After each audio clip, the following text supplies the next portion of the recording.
الذين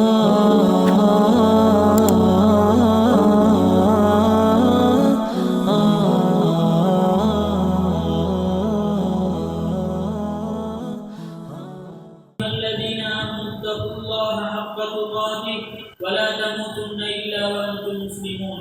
وقال أيضا: يا أيها الناس اتقوا ربكم الذي خلقكم من نفس واحدة وخلق منها زوجها وبث منهما رجالا كثيرا ونساء واتقوا الله الذي تساءلون به والأرحام إن الله كان عليكم رقيبا.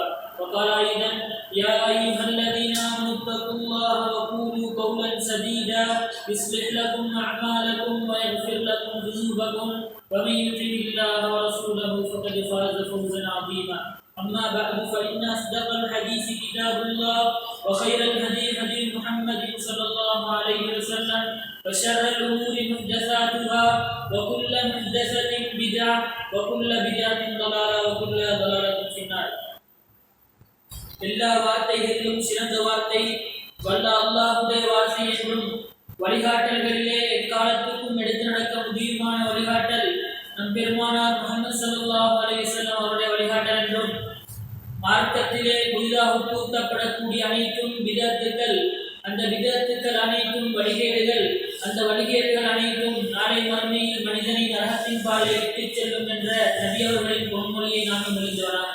அன்பார்ந்த இஸ்லாம் உறவுகளே, அல்லாஹ்வின் நல்லடியார்களே, அல்லாஹு தஆலா எந்தெந்த கட்டளைகளை மனித சமுதாயத்திற்கு வைத்திருக்கின்றானோ அந்த கட்டளைகளை முடிந்தளவு எடுத்து நடக்கும்படியும் எவைகளை தவிர்த்து வாழுமாறு நமக்கு எச்சரிக்கை விடுத்திருக்கின்றானோ அவைகளை முற்று முழுதாக தவிர்த்து வாழக்கூடிய பாக்கியத்தை அல்லாஹ் நம் அனைவருக்கும் தந்தருள்வானாக. அன்பார்ந்த இஸ்லாமிய உறவுகளே, அல்லாஹ்வின் நல்லடியார்களே, இந்த இஸ்லாமிய மார்க்கத்தை எடுத்துக்கொண்டால் ஏனைய மதங்களை விட, ஏனைய கோட்பாடுகளை விட, ஏனைய சித்தாந்தங்களை விட தனித்துவம் வாய்ந்த சிறப்பு வாய்ந்த ஒரு மார்க்கமாக காணப்படுகின்றது. ஏனென்றால் எமது இஸ்லாமிய மார்க்கத்திலே பரிபூர்ணமாக இஸ்லாமிய மார்க்கம் பூர்த்தி செய்யப்பட்டிருக்கின்றது. ஏனைய மதங்களை எடுத்துக்கொண்டால் அவற்றிலே குறிப்பிட்டளவு மார்க்க சம்பந்தமான வணக்க வழிபாடுகள் மாத்திரம் குறிப்பிட்டிருப்பதோடு ஏனைய அம்சங்களிலே குண நலன்களிலே மார்க்க விடயங்களிலே கரிசனை செலுத்தாது இருப்பதை நமக்கு அவதானிக்க முடியுமாக இருக்கின்றது.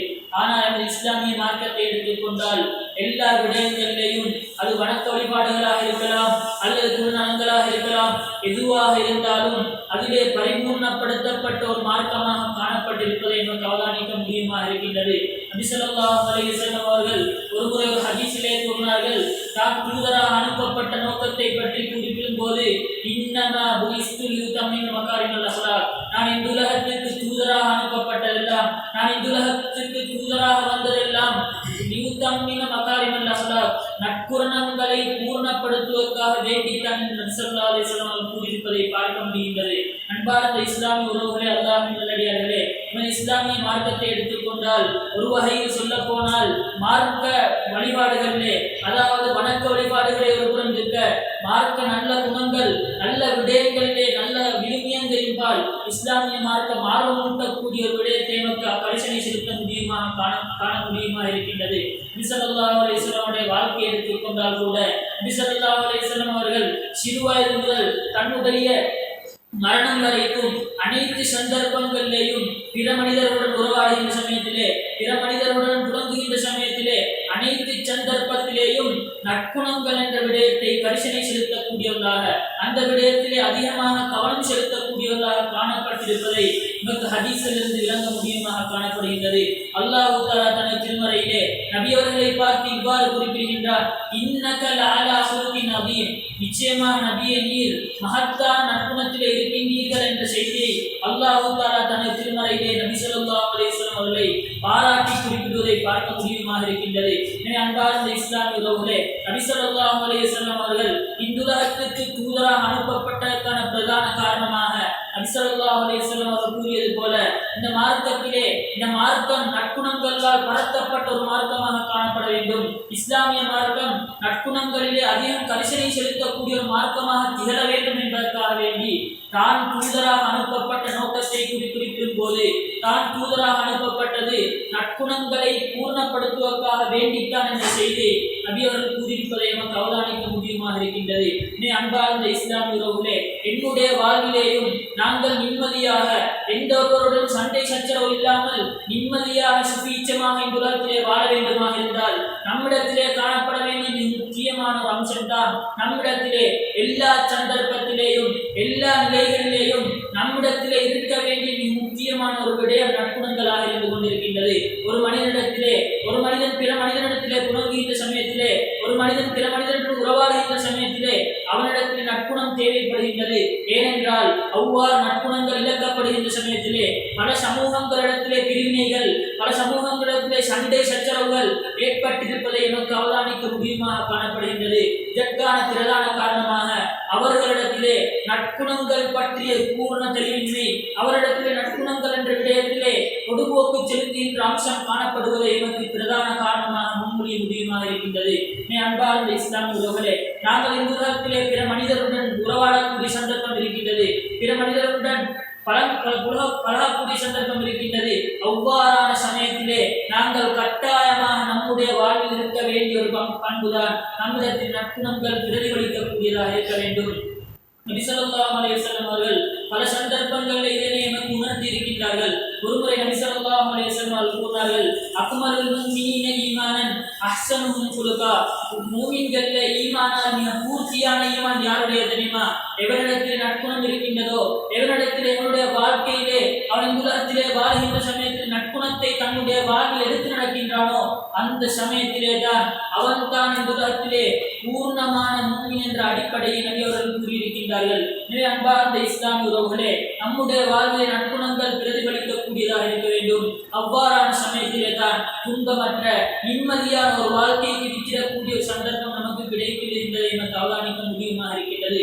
அடுத்ததாக ஆயிஷா ரலியல்லாஹு அன்ஹா இடத்திலே ஒருமுறை நபி ஸல்லல்லாஹு அலைஹி வஸல்லம் அவருடைய தோழர்கள் சிலர் வந்து நபி ஸல்லல்லாஹு அலைஹி வஸல்லம் அவருடைய குணத்தை பற்றி கேட்கின்றார்கள். அந்த சமயத்திலே ஆயிஷா ரலியல்லாஹு அன்ஹா அவர்கள் மிகவும் இலேசான முறையிலே, மிகவும் ஒரே ஒரு வார்த்தையிலே அந்த விடயத்தை நபி அவருடைய குணத்தை பற்றி குறிப்பிடுகின்றார்கள். கான சுலுகுல் குர்ஆன், அவருடைய குணம் குர்ஆனாக இருந்தது, அவருடைய குணம் குர்ஆனாக இருந்தது என்று குறிப்பிடுகின்றார்கள். குர்ஆன் என்று வருகின்ற போது குர்ஆனிலே எத்தனையோ வசனங்கள் நட்பண்புகளின்பால், நற்குணங்களின்பால், நல்ல விழுமியங்களின்பால் ஆர்வமூட்டப்பட்டிருப்பதை அவதானிக்க முடியுமாக இருக்கின்றது. அந்த அனைத்து பண்பையும் தன்னுடைய வாழ்விலே அமுல்படுத்தக்கூடியவர்களாக, தன்னுடைய வாழ்விலே நடைமுறைப்படுத்தக்கூடியவர்களாக நபி ஸல்லல்லாஹு அலைஹி வஸல்லம் வாழ்ந்திருக்கின்றார்கள். அதனால் தான் ஆயிஷா ரலியல்லாஹு அன்ஹா அவர்கள் நபி ஸல்லல்லாஹு அலைஹி வஸல்லம் அவர்களை பற்றி குறிப்பிடும் போது கான சுலுகுல் குர்ஆன், அவருடைய குணம் குர்ஆனாக இருந்தது, அவருடைய குணம் குர்ஆனிலே கூறப்பட்டிருக்கக்கூடிய நற்பண்புகளை பொறிந்து கொண்டதாக அவருடைய குணம் காணப்பட்டிருக்கின்றது என்ற செய்தியை ஆயிஷா ரலியல்லாஹு அன்ஹா அவர்கள் இந்த உம்மத்துக்கு சொல்லி காட்டினார்கள். அன்பார்ந்த இஸ்லாமிய உறவுகளே, நற்குணங்கள் என்று வருகின்ற போது ஒரு விடயத்தை நாங்கள் கவனத்தில் எடுக்க வேண்டிய ஒரு விடயமாக இருக்கின்றது. நாங்கள் பல அந்நிய சமூகங்களுடன் பழகின்றோம். அவ்வாறான சமயத்திலே நாங்கள் நற்குணங்களை தன்னுடைய வாழ்வில் அமல்படுத்துகின்ற சமயத்திலே, தன்னுடைய வாழ்க்கையிலே அந்த நற்பண்புகளை எடுத்து நடக்கின்ற சமயத்திலே சில நேரம் அந்த அந்நியவர்கள் கூட நமது மார்க்கத்தை தழுவதற்கு அது காரணமாக அமைந்துள்ளதை பார்க்க முடியுமாக இருக்கின்றது. ஏனென்றால் முன்னைய சலஃபுடைய வாழ்க்கையை பார்க்கலாம், அல்லது முன்னைய நபிமார்களுடைய வாழ்க்கையை பார்க்கலாம்.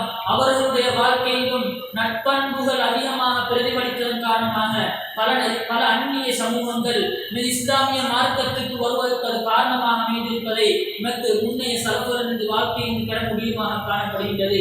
இதற்கு ஒரு உதாரண சம்பவத்தை இடத்திலே குறிப்பிடுவது பொருத்தம் என்று நினைக்கிறேன். அதாவது நபி ஸல்லல்லாஹு அலைஹி வஸல்லம் காலத்தில் நடைபெற்ற ஒரு சம்பவம். அதுதான் சுமாமத் இப்னு உஸால் ரலியல்லாஹு அன்ஹு என்று சொல்லப்படக்கூடிய ஒரு தோழர். அவரை எடுத்துக்கொண்டால் அவரை பொறுத்தவரையிலே ஆரம்பத்திலே குறைஷி தலைவர்களிலே மிக முக்கியமான ஒருவராக காணப்பட்டவர்கள். அவர்கள் ஆரம்பத்திலே இஸ்லாத்தை ஏற்றுக்கொண்டிருக்கவில்லை, பின்னால் தான் இஸ்லாத்தை ஏற்றுக்கொள்கின்றார்கள். ஒருமுறை நபி ஸல்லல்லாஹு அலைஹி வஸல்லம் அவர்கள் ஒரு யுத்தத்தை முடிவித்துக் கொண்டு அவ்வாறு வருகின்ற சமயத்திலே சுமாமத் இப்னு உஸால் ரலியல்லாஹு அன்ஹு அவர்கள் குறைஷிகளாக இருக்கின்றார்கள், அவர்கள் காஃபிராக இருக்கின்றார்கள். அந்த சமயத்திலே அவரை அவ்வாறே எடுத்துக்கொண்டு அவரை பிடித்துக் கொண்டு அவரை மஸ்ஜிது நபவியின் தூணிலே கட்டி வைத்திருக்கின்றார்கள். மஸ்ஜிது நபவியுடைய தூண் ஒன்றிலே கட்டி வைத்திருக்கின்றார்கள். அதற்கு பின்னால் சில நாட்கள் கழிந்ததன் பின்னால் அவர்கள் இஸ்லாத்தை ஏற்றுக்கொள்கின்றார்கள். இஸ்லாத்தை ஏற்றுக்கொண்டதற்கான காரணத்தை இவ்வாறு குறிப்பிடுகின்றார்கள். நான் இஸ்லாத்தை ஏற்றுக்கொண்டதற்கான காரணம், பிரதான காரணம், நபி அவர்கள் மீது வெளிப்படுத்திய அந்த குணங்கள் தான் இந்த இஸ்லாமிய மார்க்கத்திற்கு வருவதற்கான காரணமாக அமைந்திருக்கின்றது என்ற செய்தியை குறிப்பிட்டுவிட்டு 3 விடயங்களை குறிப்பிடுகிறார்கள். அந்த 3 விடயங்கள் எந்த அளவுக்கு நற்குணங்கள், நபி அவருடைய நற்குணங்கள் அவருடைய வாழ்க்கையிலே தாக்கம் செலுத்தியிருப்பதை நமக்கு அவதானிக்க முடியுமாக காணப்படுகிறது.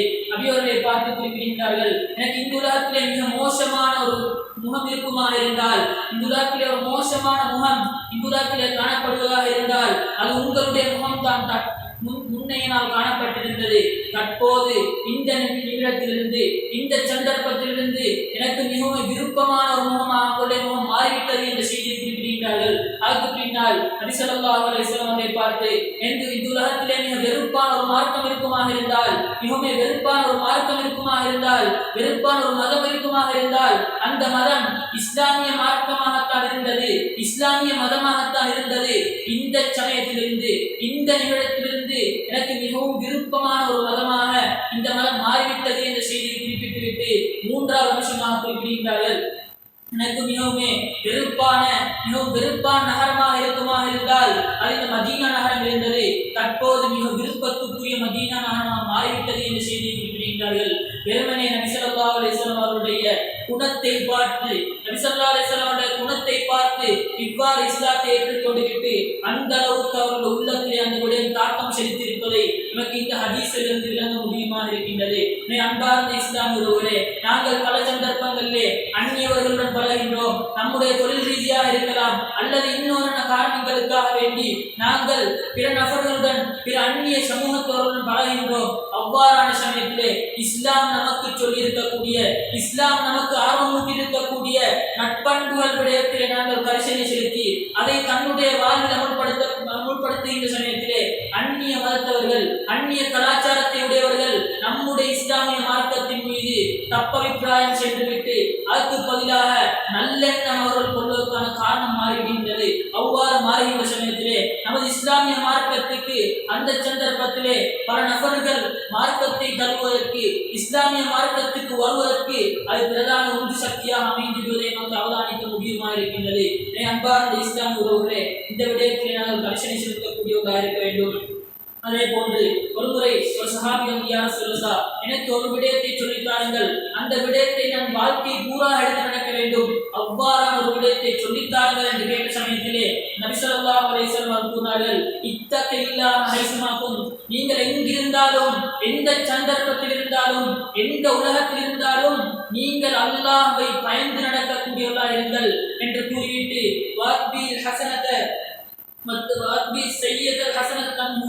அதாவது நீங்கள் ஒரு பாவத்தை செய்திருக்கிறீர்களாக இருந்தால், ஒரு பாவத்தை செய்தீர்களாக இருந்தால் அதற்கு பின்னால் ஒரு நல்ல காரியத்தை செய்திருங்கள், அந்த நல்ல காரியம் அந்த பாவத்தை அழித்துவிடும் என்ற செய்தியை குறிப்பிட்டுவிட்டு அடுத்ததாக நபி ஸல்லல்லாஹு அலைஹி வஸல்லம் கூறினார்கள், வஹாலிகின் நாஸ பிஹுலுகின் ஹஸனின், நீங்கள் பிற மதத்தவர்களுடனாக இருக்கலாம் அல்லது ஏனைய மனிதர்களுடனாக இருக்கலாம், அவர்களுடன் பழகுகின்ற சமயத்திலே நல்ல குணத்தோடு, நல்ல விழுமியங்களோடு, நல்ல பண்போடு பழகிக் கொள்ளுங்கள் என்ற செய்தியை நபி அவர்கள் அந்த சஹாபிக்கு அறிவுரையாக குறிப்பிடுகின்றார்கள். எனவே அன்பார்ந்த இஸ்லாம் உறவுகளே, நபி ஸல்லல்லாஹு அலைஹி வஸல்லம் அவர்கள் வாழ்க்கை பூராக பின்பற்ற முடியுமான ஒரு விடயமாக இருப்பதாக இருந்தால் இந்த விடயத்தை சொல்லித் தருகின்றார்கள் என்றால் நம்முடைய வாழ்க்கை பூராக நம்முடைய நற்குணங்கள் பிரதிபலிக்கக்கூடியதாக இருக்க வேண்டும். நபி ஸல்லல்லாஹு அலைஹி வஸல்லம் அவர்கள் தான் நம்முடைய முன்மாதிரி மிக்கவராக இருக்கின்றார். அல்லாஹ் தஆலா தனது திருமறையிலே கூறுகின்ற சமயத்திலே லகத் கான லகும் ஃபீ ரசூலில்லாஹி உஸ்வத்துன் ஹஸனா,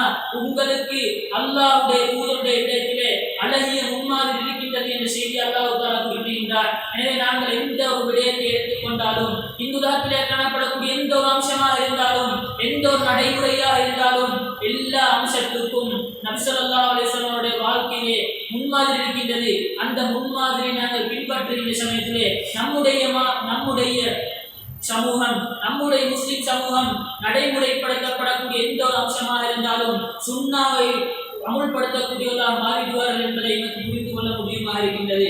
அதே போன்று நபி ஸல்லல்லாஹு அலைஹி வஸல்லம் அவர்கள் இன்னொரு சந்தர்ப்பத்திலே குறிப்பிட்டார்கள், இந்த நாளை மறுமையிலே தராசை எடுத்துக்கொண்டால் மீசான் தராசை பல சந்தர்ப்பங்களிலே பாரமாக்கக்கூடிய, பல சந்தர்ப்பங்களிலே பாரமாக திகழக்கூடிய ஒரு அம்சத்தை நபி அவர்கள் குறிப்பிட்டார்கள். 2 அம்சங்களை குறிப்பிட்டார்கள். குறிப்பிட்டார்கள். அதிலே ஒன்றாக நபி ஸல்லல்லாஹு அலைஹி வஸல்லம் கூறினார்கள், தக்வல்லாஹி வ ஹுஸ்னுல் குல், அல்லாஹ் பற்றிய அச்சம் இடத்தில் இருக்குமாக இருந்தால், அல்லாஹ் பற்றிய உண்மையான அச்சம் இடத்தில் இருக்குமாக இருந்தால், அந்த சமயத்திலே அந்த அச்சம் நாளை மறுமையிலே அந்த மீசான் தராசை பாரமாக்கக்கூடியதாக இருக்கின்றது என்று செய்தி குறிப்பிட்டு அடுத்ததாக குறிப்பிட்டார்கள், அவரிடத்தில் நல்ல குணம் இருக்குமாக இருந்தால், நல்ல விழுமியம் இருக்குமாக இருந்தால், இஸ்லாமிய மார்க்கம் ஆர்வமூட்டக்கூடிய அந்த பண்புகள் அவனிடத்திலே குடிகொள்ளுமாக இருந்தால், அந்த சமயத்திலே அவனிடத்திலே அவனுடைய நாளை மறுமையிலே அவனுடைய மீசான் தராசை பாரமாக இருக்கும் என்ற செய்தியை நபியர்கள் குறிப்பிட்டிருக்கின்றார்கள்.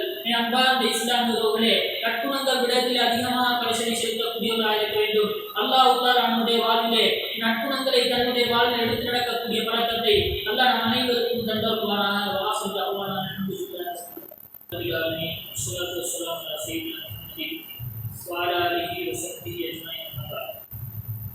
அன்பார்ந்த இஸ்லாமியர்களே, அல்லாஹ்வின் நல்லடியார்களே, நாம் முன்னைய ஹுத்பாவிலே நட்பண்புகள் விடயத்திலே எந்த அளவுக்கு முஸ்லிமான அடியார் கரிசனை செலுத்தக்கூடியவனாக இருக்க வேண்டும், எந்த அளவுக்கு ஒரு முஃமின் இவ்வாறான விடயத்திலே கரிசனை செலுத்தும் போது அவனுக்கு கிடைக்கக்கூடிய சிறப்புகள் விடயத்திலே நாங்கள் ஒரு ஹதீஸை பார்த்தோம். இன்னும் பல ஹதீஸ்கள் இதனுடைய சிறப்பு சம்பந்தமாக நற்குணங்கள் விடயத்திலே நல்ல பண்புகள் விடயத்திலே எந்த அளவுக்கு சிறப்புகள் வந்துள்ளது என்பதை நமக்கு ஹதீஸில் இருந்து விளங்க முடியுமாக இருக்கின்றது. இன்னொரு ஹதீஸில் நபி ஸல்லல்லாஹு அலைஹி வஸல்லம் அவர்கள் கூறினார்கள், அன ஸஈமுன் பி பைத்தின் ஃபீ ரபுதில் ஜன்னah லிமன் தரக்கல் மிரா வ யுகான முஹிக்கன். அதாவது உண்மையாக இருந்தாலும் தேவையில்லாத ஒரு வாதம் என்று வருகின்ற போது, தேவையில்லாத ஒரு வாதம் என்று வருகின்ற போது, தேவையில்லாத ஒரு காரணம் என்று வருகின்ற போது அதனை தலையில் போடாமல் அவனிடத்தில் சுமூகமாக வாழ்கின்ற சமயத்திலே அவனுக்கு நாளை மறுமையிலே சுவர்க்கத்தின் நடுப்பகுதியில் ஒரு இடம் கிடைப்பதற்கு நான் பொறுப்பாக இருக்கின்றேன் என்று சொல்லி நபி ஸல்லல்லாஹு அலைஹி வஸல்லம் கூறினார்கள். உயர்ந்த இடத்திலே அல்லாமல் நபி ஸல்லல்லாஹு அலைஹி வஸல்லம் குறிப்பிட்டது நடுத்தரத்திலே ஒரு இடத்தை நபி ஸல்லல்லாஹு அலைஹி வஸல்லம் குறிப்பிட்டார்கள். அந்த விடயத்தை ஒரு மனிதன் தன்னுடைய வாழ்வில் அமல்படுத்துவானாக இருந்தால், அந்த விடயத்தை தன்னுடைய வாழ்விலே கரிசனை செலுத்துவானாக இருந்தால், அந்த சமயத்திலே சுவர்க்கத்திலே அந்த இடத்தை பெற்றுக் கொள்வதற்கு ஒரு காரணமாக அமைந்துள்ளதை நமக்கு அவதானிக்க முடியுமா இருக்கின்றது. அதே போன்று நபி ஸல்லல்லாஹு அலைஹி வஸல்லம் கூறினார்கள், நபி பைத்தின் ஃபீ வஸத்தில் ஜன்னah, அதே போன்று சுவர்க்கத்திலே நடுப்பகுதியில் ஒரு மனிதனுக்கு ஒரு இடம் கிடைக்க வேண்டுமாக இருந்தால் நபி ஸல்லல்லாஹு அலைஹி வஸல்லம் கூறியது, லிமன் தரக்கல் கஸிப வ இன்கான மாஸியன், ஜோக்காக இருந்தாலும் பரிகாசமாக இருந்தாலும் எல்லா சந்தர்ப்பத்திலேயும் பொய் என்ற விடயத்தை ஒரு மனிதன் தவிர்த்து கொள்வானாக இருந்தால், தன்னுடைய வாழ்விலே சுத்தப்படுத்தி பொய்யை விட்டும் சுத்தப்படுத்தி அவன் தன்னுடைய வாழ்விலே உண்மையை எடுத்து நடப்பானாக இருந்தால், அந்த சமயத்திலே அவனுக்கு அல்லாஹ் நபி ஸல்லல்லாஹு அலைஹி வஸல்லம் கூறியது, நான் நாளை மறுமையிலே அவனுக்கு சுவர்க்கத்திலே நடுப்பகுதியிலே ஒரு இடத்தை பெற்றுக் கொடுப்பதற்கு பொறுப்பாக இருக்கின்றேன் என்று செய்தியை குறிப்பிட்டு இறுதியாக நபி ஸல்லல்லாஹு அலைஹி வஸல்லம் கூறினார்கள், நாளை மறுமையிலே சுவர்க்கத்திலே உயர்ந்த இடத்திலே ஒரு இடம் கிடைக்க வேண்டுமா இருந்தால், ஒரு மனிதனுக்கு நாளை மறுமையிலே சுவர்க்கத்திலே உயர்ந்த இடம் கிடைக்க வேண்டுமா இருந்தால் அவனிடத்திலே நல்ல குணம் இருக்க வேண்டும். அவ்வாறு நல்ல குணம் அவனிடத்திலே காணப்படுகின்ற சமயத்திலே நாளை மறுமையிலே அவனுக்கு நான் உயர்ந்த இடத்திலே சுவர்க்கத்திலே உயர்ந்த இடத்திலே அவனுக்கு இந்த இடத்தை பெற்றுக் கொடுப்பதற்கு காரணமாக அமைந்திருக்கின்றேன், அதுக்கு பொறுப்பாக அமைந்திருக்கின்றேன் என்ற செய்தியை நபி ஸல்லல்லாஹு அலைஹி வஸல்லம் கூறியிருக்கின்றார்கள். அன்பார்ந்த இஸ்லாமியர்களே, இவ்வாறு தான் நற்குணங்கள் விடயத்திலே அதிகமான ஹதீஸில் இடம்பெற்றிருப்பதை நமக்கு அவதானிக்க முடியுமாக இருக்கின்றது. அதே போன்று மிக முக்கியமாக நபி ஸல்லல்லாஹு அலைஹி வஸல்லம் வாழ்க்கை எடுத்துக்கொண்டால், நபி ஸல்லல்லாஹு அலைஹி வஸல்லம் அவர்கள் பல சந்தர்ப்பங்களிலே பல விதமாக பல நட்பண்புகளை நமக்கு சொல்லி இருக்கின்றார்கள். அல்லாஹ் தஆலா நபி ஸல்லல்லாஹு அலைஹி வஸல்லம் அவர்களை பார்த்து பல சந்தர்ப்பங்களிலே நட்பண்புகள் விடயத்திலே கரிசனை செலுத்துமாறு கூறியிருக்கின்றார்கள். எனக்கு தெரியும், ஜாஹிலியா காலத்தை எடுத்துக்கொண்டால் அந்த காலத்தில் இருந்த நடைமுறையில் இருந்தது வெறுமனே மூட நம்பிக்கைகள், மூட பழக்க வழக்கங்கள், இஸ்லாமிய மார்க்கம் ஆதரிக்காத, இஸ்லாமிய மார்க்கம் எதிர்க்கக்கூடிய பல மூட நம்பிக்கைகள், பல கெட்ட பழக்க வழக்கங்கள் தான் அந்த காலத்தில் காணப்பட்டது. அந்த காலத்திலே கூட இந்துலகத்துக்கு ஒரு உத்தமராக, இந்துலகத்துக்கு ஒரு முன்மாதிரியாக நபி ஸல்லல்லாஹு அலைஹி வஸல்லம் வாழ்ந்திருக்கின்றார்கள். ஆனால் தான் நபி அவர்களை பார்த்து அந்த சமூகம் அழைக்கக்கூடிய ஒரு வாசகம் தான், நபி அவர்களை பார்த்து சாதி அமீன் போன்ற வார்த்தைகளால் அவர்களை மெச்சக்கூடியவர்களாக காணப்பட்டிருக்கின்றார்கள்.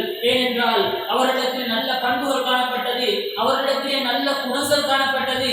அதனால் தான் அந்த சமூகம், அந்த குறைஷி காபிர்கள் நபி அவர்களை பார்த்து நீங்கள் தான் உண்மையாளர், சொல்கிறார், நீங்கள் தான் நம்பிக்கையாளர் என்று பல சந்தர்ப்பங்களிலே பல பல நடைமுறைகள் பல நிலைமைகளிலே நபியவர்களை இவ்வாறு கோல்குறைக்கக்கூடியவர்களாக காணப்பட்டிருக்கின்றார்கள். அவ்வாறு காணப்படுவது என்பது இலேசான காரியம் கிடையாது. நாம் இங்குலத்திலே வாழ்வதை போன்றல்ல. அந்த காலத்திலே கிட்டத்தட்ட மூட நம்பிக்கைகள் மலிந்து காணப்பட்ட காலம். அந்த காலத்திலே பல மூட நம்பிக்கைகள், மூட பழக்க வழக்கங்கள், கெட்ட பழக்க வழக்கங்கள் மலிந்து காணப்பட்ட காலத்திலே அவ்வாறு ஒருத்தவராக வாழ்வது என்பது சாத்தியமற்ற ஒரு விடயம். அவ்வாறான சமயத்தில் கூட நபி அவர்களை அல்லாஹ் தாலா அவ்வாறு வைத்தான். அந்த அளவு வைத்ததன் காரணமாகத்தான் அல்லாஹ் தாலா அவர்களை தூதராக ஏற்படுத்தி அவர்களுக்கு கண்ணியத்தை கொடுத்தான். இந்த உலகத்திலே கண்ணியத்தை கொடுத்து நாளை வறுமையிலும் கண்ணியத்தை கொடுக்க இருக்கின்ற அந்த செய்தியை பற்றி விளங்க முடியுமா இருக்கின்றது. அன்பார்ந்த இஸ்லாமிய உறவுகளே, இந்த விடயத்திலே கரிசனை செலுத்தக்கூடியவர்களாக இருக்க வேண்டும். அதே போல மிக முக்கியமான ஸல்லல்லாஹு அலைஹி வஸல்லம் அவர்கள் இன்னொரு சிறப்பை குறிப்பிட்டார்கள். இன்னல் முஃமின யயுத்ரிகு பிஹுஸ்னி குலுகிஹி தரஜத்தஸ் ஸாயிமில் காயிம். ஒரு மனிதனிடத்தில் நல்ல குணம் வருகின்ற போது, ஒரு மனிதத்தில் நல்ல குணத்தை எடுத்து நடக்கின்ற சமயத்திலே அவனை பொறுத்தவரையிலே நோன்பாளியாக இருக்கக்கூடிய நிலைமையிலே நோன்பை பிடித்துக் கொண்டு ஒரு மனிதன் இரவில் நின்று வணங்குகின்ற சமயத்திலே அவனுக்கு எந்த அளவு பாக்கியம் கிடைக்கின்றது, எந்த அளவு நன்மை கிடைக்கின்றது. அந்த அந்தஸ்தை இவ்வாறு நற்குணத்தை எடுத்து நடக்கின்ற சமயத்திலே, நல்ல குணங்கள் அவனுடைய வாழ்க்கையிலே பிரதிபலிக்கின்ற சமயத்திலே அவனை பொறுத்தவரை இந்த அந்தஸ்துக்கு செல்லக்கூடியவனாக, அதாவது நோன்புடன் நின்று வணங்கக்கூடிய அந்த நன்மையை பெற்றுக் கொள்ளக்கூடியவனமாக மாறுகின்ற அந்த செய்தியை நபி ஸல்லல்லாஹு அலைஹி வஸல்லம் கூறியிருக்கின்றார்கள். அன்பார்ந்த இஸ்லாமிய உறவுகளே, இவ்வாறு தான் நற்குணங்கள் விடயத்திலே நபி ஸல்லல்லாஹு அலைஹி வஸல்லம் அவர்கள் பல சந்தர்ப்பங்கள் ஆர்வமூட்டியிருக்கின்றார்கள். அதே போன்று நபி ஸல்லல்லாஹு அலைஹி வஸல்லம் அவர்கள் பல சந்தர்ப்பங்களில் பொய்யாக இருக்கலாம், அல்லது பெருமையாக இருக்கலாம், பொறாமையாக இருக்கலாம், இது போன்ற பல தீய பண்புகளை சஹாபாக்களுக்கு கண்டித்திருக்கின்றார்கள். இந்த செய்தி ஒருபோதும் எடுத்து நடக்க வேண்டாம். இவ்வாறு எடுத்து நடப்பதற்காக மார்க்கத்திலே கெட்ட பெயர்கள், அதே போல மார்க்கம் சொல்லாத விடயங்களை எடுத்து நடக்கக்கூடிய விடயத்திலே அவர்கள் இருக்கக்கூடியவர்களாக இருப்பார் என்ற செய்தியை நபி ஸல்லல்லாஹு அலைஹி வஸல்லம் அவர்கள் எச்சரித்திருக்கின்றார்கள். அன்பார்ந்த இஸ்லாமிய உறவுகளே, இவ்வாறு நற்பண்புகள் நம்முடைய வாழ்வை பிரதிபலிக்க வேண்டும். அவ்வாறு பிரதிபலிக்கின்ற சமயத்திலே தான் நம்முடைய வாழ்வு நிம்மதியான ஒரு வாழ்வாக, சண்டை சச்சரவு இல்லாத நிம்மதியான நாளை வறுமையிலே சுத்தீச்சமான ஒரு வாழ்க்கையை கிட்டிடக்கூடியதாக மாறிவிடும். அன்பார்ந்த இஸ்லாமிய உறவுகளே, இந்த நற்பண்புகள் விடயத்தில் அதிகமாக கரிசனை செலுத்துவோம். அல்லாஹ் தஆலா நம் அனைவருக்கும் அருள் புரிவானாக. யா அல்லாஹ் எங்கள் பாவங்களை மன்னிப்பாயாக. எங்கெல்லாம் முஸ்லிம்கள் கஷ்டப்படுகின்றார்களோ அவர்களுக்கு நிம்மதியான சுபீட்சமான ஒரு வாழ்வை கொடுத்தருவாயாக. எங்கெல்லாம் முஸ்லிம்கள் கஷ்டப்பட்டுக் கொண்டு ஒதுக்கப்பட்டுக் கொண்டிருக்கின்றார்களோ, குறிப்பாக பலஸ்தீன் நாட்டிலே அதிகமாக துன்பங்களுக்கு ஆளாகிக் கொண்டிருக்கின்றார்கள், அவர்களுக்கு பூர்ண நிம்மதியையும் பூர்ண விடிவையும் கொடுத்தருவாயாக. வாசல் அல்ஹம்துலில்லாஹ்.